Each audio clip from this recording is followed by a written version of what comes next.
오늘 본문 시편 73편은 시편 3권이 시작되는 시로, 분류로 보면 지혜의 시로 시작이 됩니다. 1절의 말씀을 보면요, 하나님이 참으로 이스라엘 중 마음이 정결한 자에게 선을 행하신다라고 말씀합니다.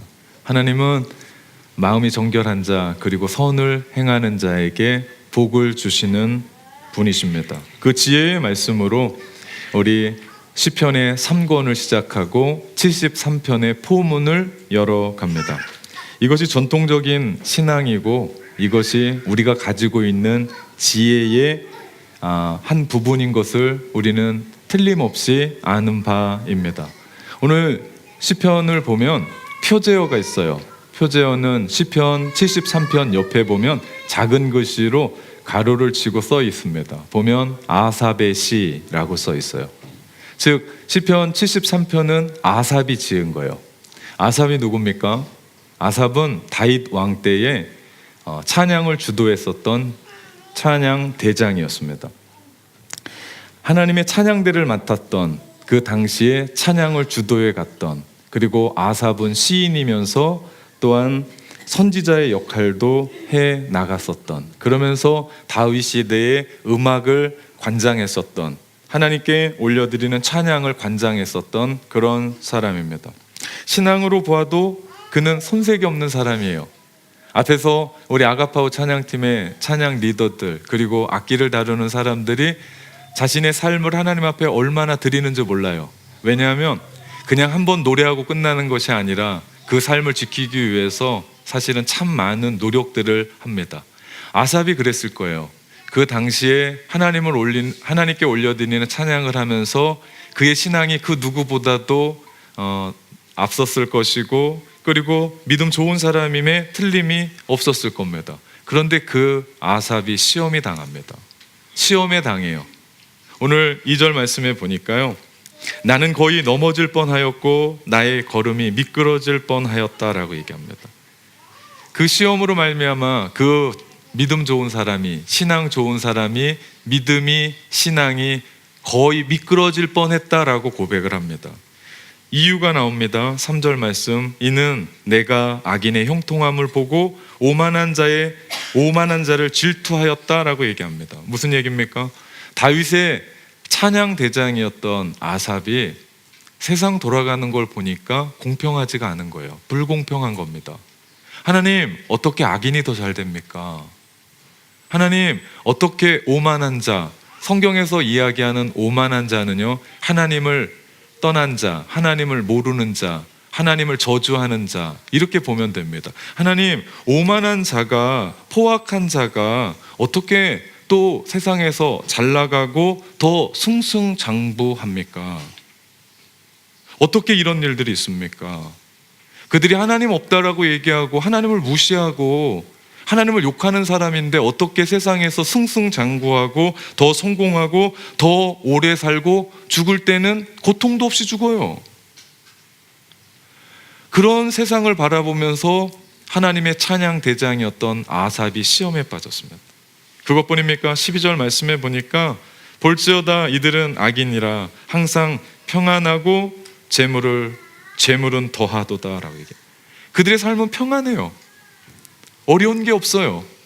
그리고 뜻하지 않은 재물도 더 많이 벌어요. 나는 정말 열심히 땀 흘려서 돈 벌고 그렇게 열심히 살고 하나님 섬긴다고 이야기하는데 나에게는 아무것도 없고 악인이 더 잘 되는 것만 보입니다. 이러니 어떻게 공평하다고 할 수 있습니까?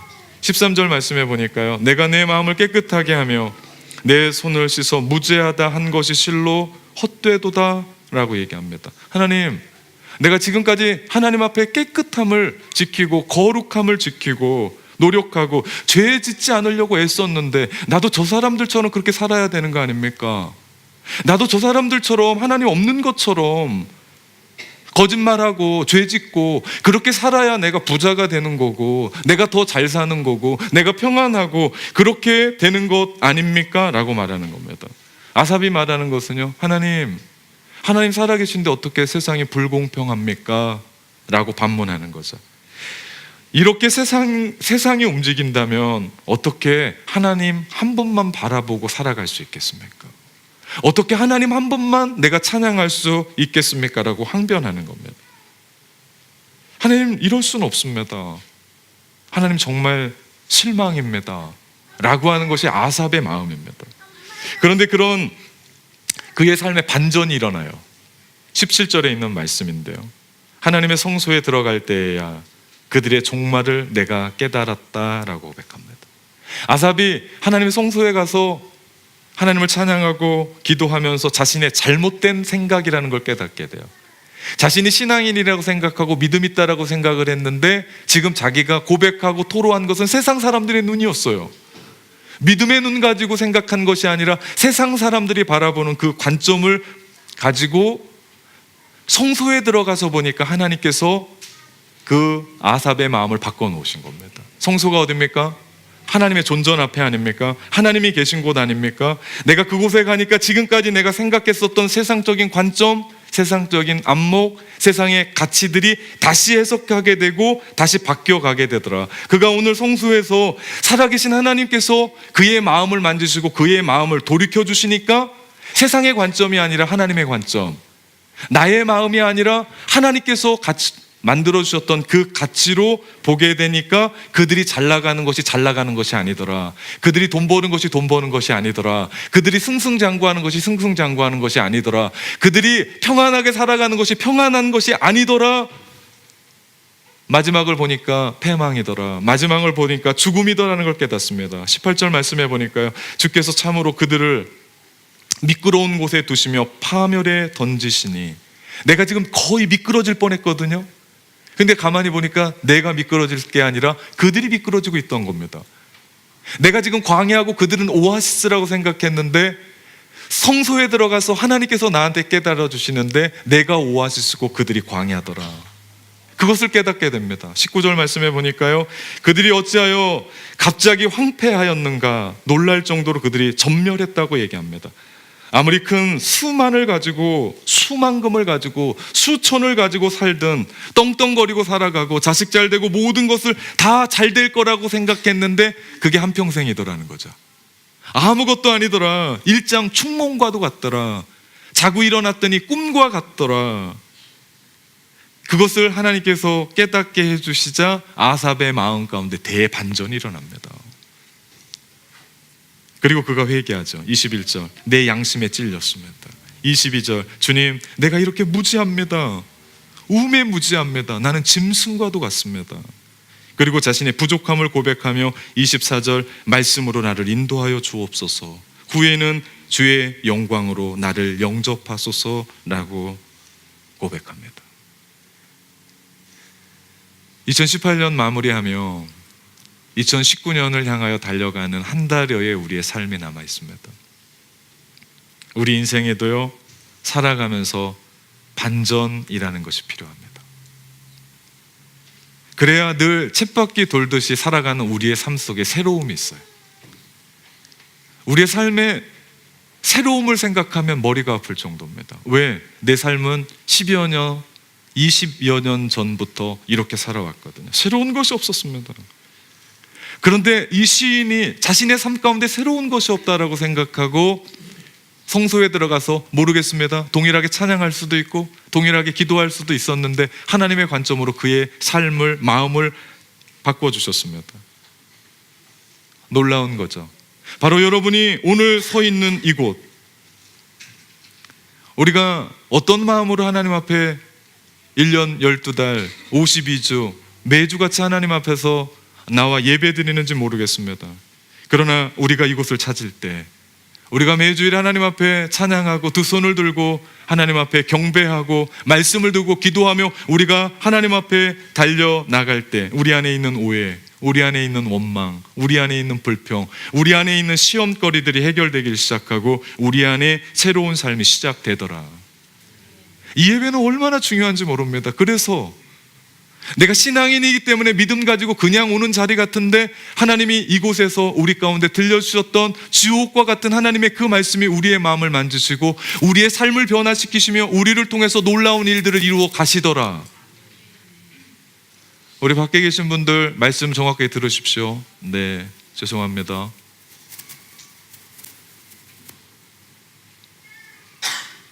이 예배가 얼마나 중요한지, 하나님의 말씀 가운데 우리 가운데 들려주시는 그 주의 음성이 얼마나 중요한지, 나로 하여금 오해가 떠나가게 하더라, 우리로 하여금 원망이 떠나가게 하더라, 우리로 하여금 실망이 떠나가게 하더라. 그렇기 때문에 신앙생활에 교회가 얼마나 중요한지 모릅니다. 세상 살다 보면 우리도 세상이 부러울 때가 있어요. 그 사람이 악인이든 석인이든 선인이든 아무런 상관없이 나도 그거 있었으면 좋겠다라고 생각할 때도 있어요. 목사라고 없겠습니까? 있어요. 살다 보면 꼭 필요한 게 있는데 없어서 나도 저 사람처럼 있었으면 좋겠다라고 할 때 있어요. 돈이 궁색할 때 로또라도 맞았으면 좋겠다 생각할 때 있어요. 열심히 살았는데 왜 난 지금 이 모양 이 꼴이고, 내 마음 가운데 원망할 때 있습니다. 세상이 불공평한 것 같아요. 나 정말 열심히 살았거든요. 정말 열심히 가족을 위해 돈 벌었거든요. 그리고 그 누구보다도 하나님 앞에 예배하고 이 자리에 서서 하나님을 예배하는 자로 이 자리에 있거든요.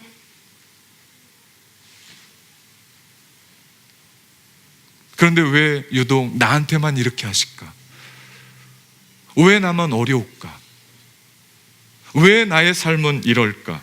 그때 우리가 바른 장소를 찾아야 되는데 그곳이 여기입니다. 바로 이곳이에요. 이곳에 서서 우리가 하나님을 예배할 때 우리의 안목을 바꾸세요. 우리가 하나님을 이곳에서 예배할 때 우리의 가치관을 바꾸세요. 그럴 때 우리 인생의 대반전이 시작되고 새로움이 시작됩니다. 그렇지 않으면 쳇바퀴 돌듯이 우리 인생이 날마다 똑같거든요. 그러면 우리 가운데 새로운 것은 아무것도 없습니다.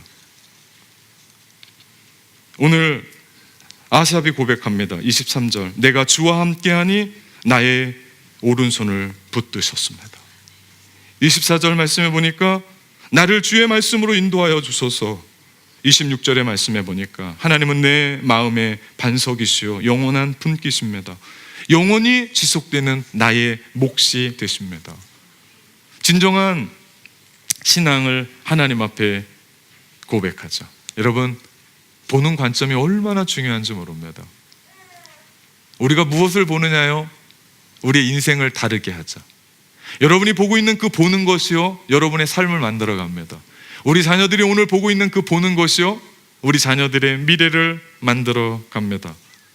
그래서 사실 우리는 매해 특별하지 않으면 통가로 단기 선교를 떠납니다. 이번에 13명의 사람들이 함께 떠나요. 예전과 같지 않고 비행기표가 많이 비싸졌습니다. 700불 넘게 끄는 사람도 있어요. 10명만 따도 7,000불이에요. 다 합하면 10,000불 될 것 같아요. 우리는 그렇게 생각해요. 10,000불 통가에 보내서 선교하지. 그러나 그렇지 않습니다. 우리 아이들 하나하나들이, 어른들 한 분 한 분들이 그곳에 가서 하나님의 관점을 보고 하나님의 가치를 발견하고 그곳에서 살아계신 하나님을 발견하게 될 때, 이것은 10,000불이 아닙니다. 그의 인생을 온통 바꾸어가는 놀라운 일들을 우리 가운데 주실 것이기에, 여러분 무엇을 보느냐에 따라서 우리의 인생은 전혀 다릅니다. 여러분이 오늘 보고 있는 그 보는 것이 여러분의 미래를 발견하게 되죠. 탕자의 비유에 보면 첫째 아들이 아버지 돈 다 갖고 가서 허랑방탕하게 다 날려버리고 돌아온 탕자를 보고 질투합니다. 이유는 자기도 그렇게 하고 싶었거든요. 그런데 그럴 용기가 없는 겁니다. 그런데 둘째 아들이 그렇게 하고 다 날리고 돌아왔는데 더 화가 나는 건 벌을 받아야 되는데 아버지가 탕자에게 살찐 송아지를 잡아주는 겁니다. 그때 첫째 아들이 아버지에게 항변합니다. 아버지 어떻게 그럴 수 있습니까? 아버지 어떻게 그럴 수 있습니까? 그때 아버지가 얘기합니다. 얘야, 너는 나와 함께 있을 것이, 함께 있었던 것이 복이 아니냐. 내가 너와 함께 있을 때 내 모든 것이 너의 것 아니냐. 집 나간 것이 그렇게 좋아 보이냐. 죄 짓는 것이 그렇게 좋게 생각되냐. 하나님 없이 살아가는 것이 그렇게 좋게 보이냐. 내 동생은 죽었다가 하나님 떠났다가 이 아버지 떠났다가 다시 돌아왔으니 얼마나 좋은 것 아니냐. 사랑하는 여러분, 우리가 하나님과 가까이함이 복이 되는 줄을 믿으시기 바랍니다. 시편 기자가 깨달았던 것이 바로 이겁니다. 세상 사람들이 하나님 없어도 돈 벌고, 하나님 없어도 잘 나가고, 하나님 없어도 자식 잘 되고, 하나님 없어도 승승장구 살아가는 것이 복이 아니라 오직 하나님, 그 하나님이 나와 오늘도 함께 계심을 그는 깨닫고 이것이 복이라는 것을 깨닫게 된 겁니다. 이것을 모르면요, 우리는 또 탕자 비유에 나오는 첫째 아들이 됩니다. 나는 교회 열심히 나왔는데 왜 돈 못 벌지? 나는 왜 이렇게 열심히 하나님 앞에 충성하고 봉사하는데 내 삶은 이렇지? 나는 왜 병약하지? 왜 나는 잘 안 되지? 왜 나는 남들이 가고 있는 집 한 채 없지? 왜 나는 이렇게만 살아야 되지? 그러면 하나님은 우리 가운데 물으십니다. 너는 나보다 집이 더 좋냐? 너는 나보다 돈이 더 좋냐? 너는 나보다 세상적으로 잘 나가는 게 좋냐? 나는 내가 나와 함께 하는 것이 가장 좋더라. 우리가요, 이런 신앙의 깊이가 열려야 돼요. 이런 안목이 열려야 돼요. 열리지 않고는 볼 수가 없고, 보지 못하면 계속해서 하나님 오해하고 살아요. 그러면 신앙생활 재미없습니다. 그러면 지겨워요. 그러면 이거 내가 왜 하고 있지? 라고 하는 마음 가운데 원망이 들어요. 그런데 이것에 대해서 눈이 열리면 우리 가운데 진짜를 맛보게 됩니다.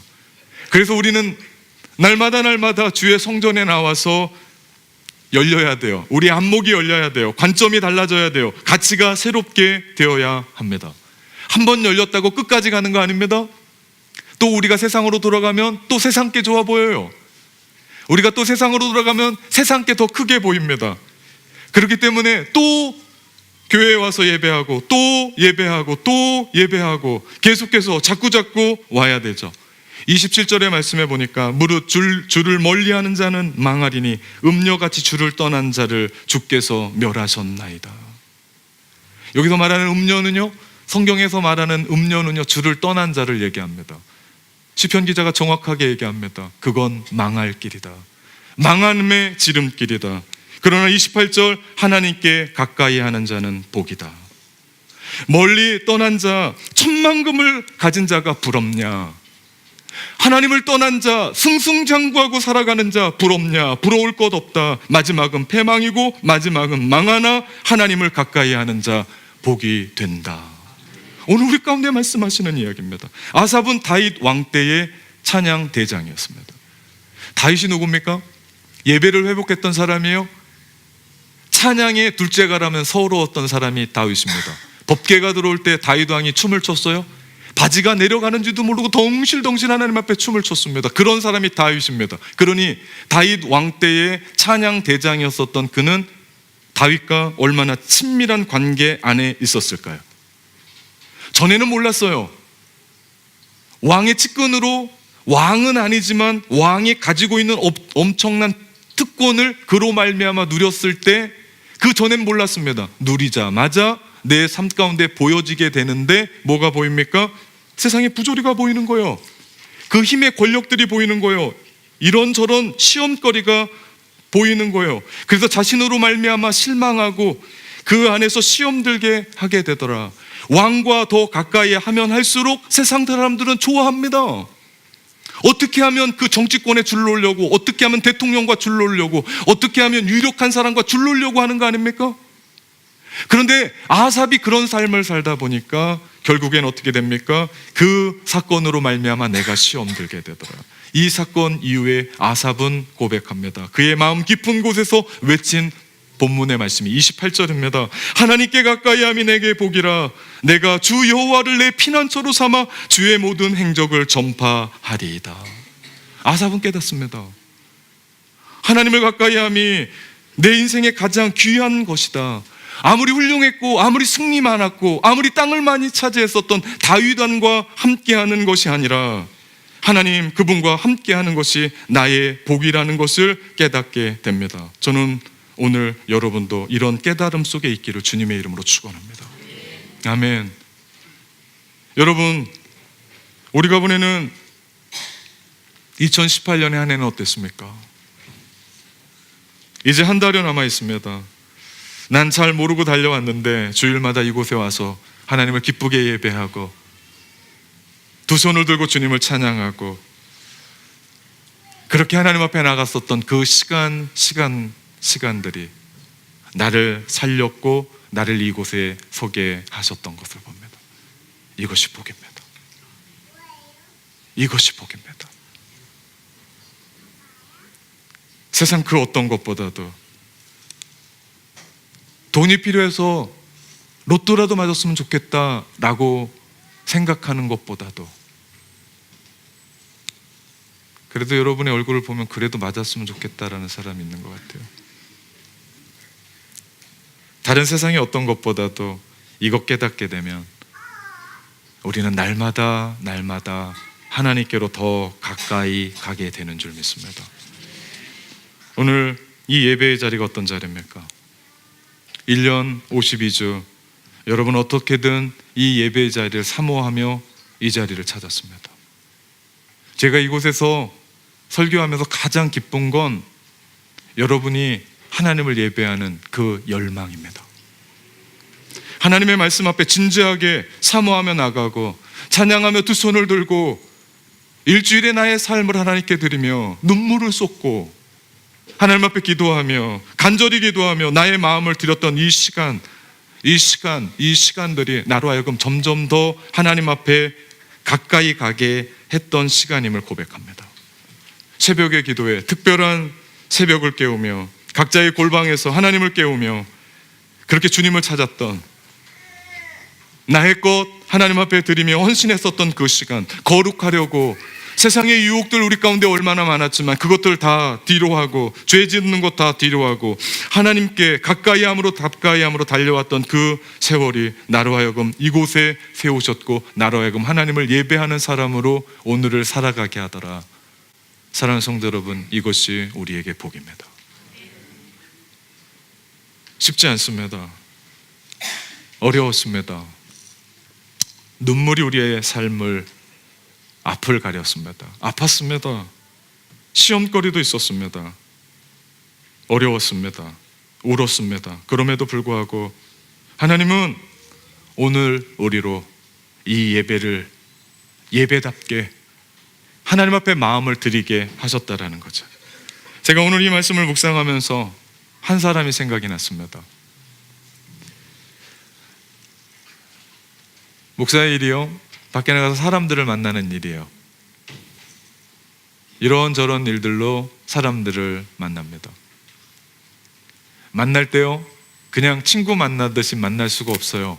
왜냐하면 함께 만날 때 그분이 저한테 모든 것을 다 쏟아내거든요. 그러면 저는 종과 횡을 읽으며 그냥 말 그대로가 아니라 그 말의 의미를 깨닫고 기도 제목을 찾고 거기에 집중합니다. 그것이 1시간이든 2시간이든 집중합니다. 그러다가 집으로 돌아오죠. 1시간에 한 번씩 사람 만나는 건 없습니다. 남들은 그럴 수 있다고 생각하는데 아니에요. 저도 그렇게 새벽에 기도하고 사람들을 만나러 가지만 에너지를 뺏기죠.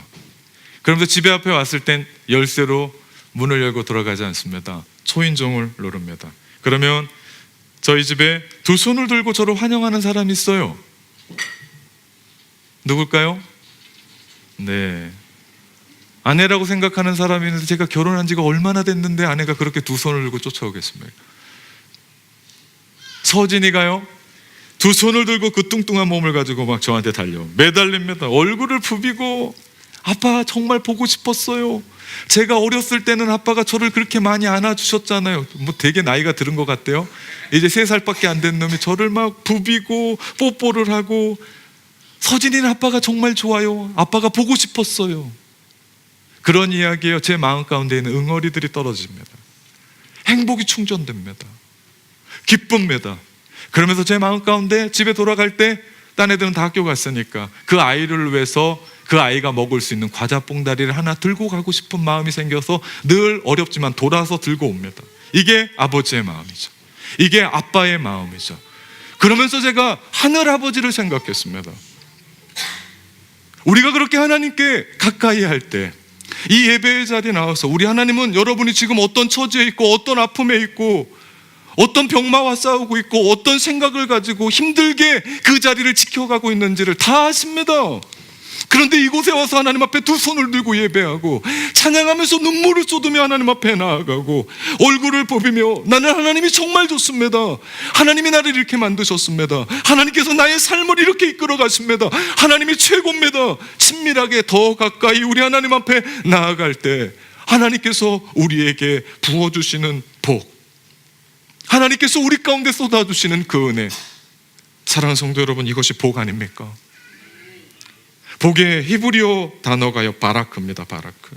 이 단어는요 원래 있듯이 하나님 앞에 무릎을 꿇다, 하나님 앞에 더 가까이 나아가다, 하나님 앞에 납작 엎드리다의 의미입니다. 그 의미대로 이야기하면 복은 매 순간 하나님 앞에 무릎 꿇는 것이고 더 가까이 나가는 겁니다.